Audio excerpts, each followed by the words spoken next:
జిల్లా చేగుంట మండలం మఖరాజపేట వద్ద జరిగిన రోడ్డు ప్రమాదంలో రమేష్ నాయక్ శ్రీనివాస్ అనే ఇద్దరు మృతి చెందారు. దీంతో తూఫ్రాన్ ప్రభుత్వ ఆసుపత్రి వద్ద పోస్టుమార్టం కార్యక్రమానికి పెద్ద ఎత్తున జిల్లా నుంచి సిఆర్పి సంఘాల నాయకులు హాజరై ఆందోళన కార్యక్రమాన్ని చేపట్టారు. మృతి చెందిన కుటుంబాలకు 20 లక్షల రూపాయల ఎక్స్గ్రేషియా ప్రకటించాలని సీఎం రేవంత్ రెడ్డి ఇచ్చిన హామీలను అమలు చేయాలని వారు డిమాండ్ చేశారు.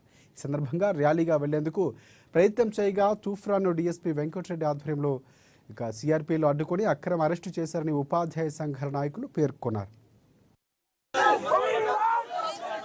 శ్రీనివాసు అదేవిధంగా రమేష్ ఇద్దరు విధి నిర్వహణలో భాగంగా ఎంఆర్సీకి పోతున్న క్రమంలో యాక్సిడెంట్ అయి చనిపోవడం అనేది మమ్మల్ని అందరినీ కలిసివేసిన సంఘటన.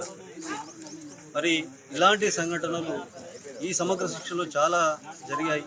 అయినా కూడా ప్రభుత్వం నుంచి కనీసము మాకు సహాయము కానీ ఎక్స్గ్రేషియో కానీ కనీసం వాళ్ళు చనిపోతే తక్షణం స్పందించి వాళ్ళ పునరుద్ధరణ ఛార్జెస్ కానీ ఇట్లాంటివి కూడా ఏం లేకుండా ఈ సమగ్ర శిక్షను గాలికి వదిలేసిన సందర్భం.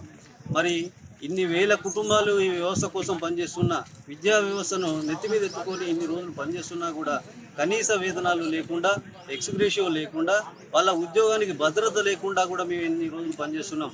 మరి ఇలాంటి సంఘటనలు జరిగిన సందర్భంలో ప్రభుత్వము మాకు సమ్మెలో భాగంగా హామీ ఇచ్చిన హామీలను కూడా నిలబెట్టుకోలేని సందర్భం. తక్షణమే మేము హామీలన్నీ నిలబెడతామని మాట్లాడిన ఈ ప్రభుత్వం ఇప్పటి వరకు కూడా స్పందించకపోవడం, మరి ఒకటే సంఘటనలో ఇద్దరు సిఆర్పీలను కోల్పోవడం కూడా ఈ సమగ్ర శిక్షకు తీరని లోటు.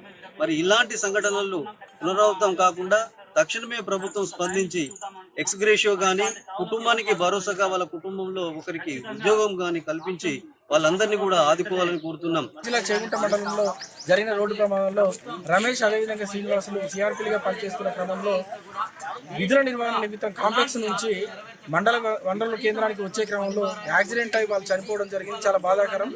ఇంత విలువైనటువంటి మా జీవితాలను సమయాన్ని జీతాన్ని పణంగా పెట్టి ప్రభుత్వం నిర్వహిస్తున్నటువంటి కార్యక్రమాలకు అండగా నిలబడి నిజాయితీగా మేము చేస్తున్నటువంటి విధులు నిర్వహిస్తున్న క్రమంలో ప్రభుత్వం కనీసం ప్రమాద బీమా సౌకర్యాన్ని కల్పించలేనటువంటి దుస్థితిలో ప్రభుత్వం వారి యొక్క విధానాన్ని మార్చుకుని ముఖ్యమంత్రి గారు స్వయంగా హన్మకొండకు వచ్చి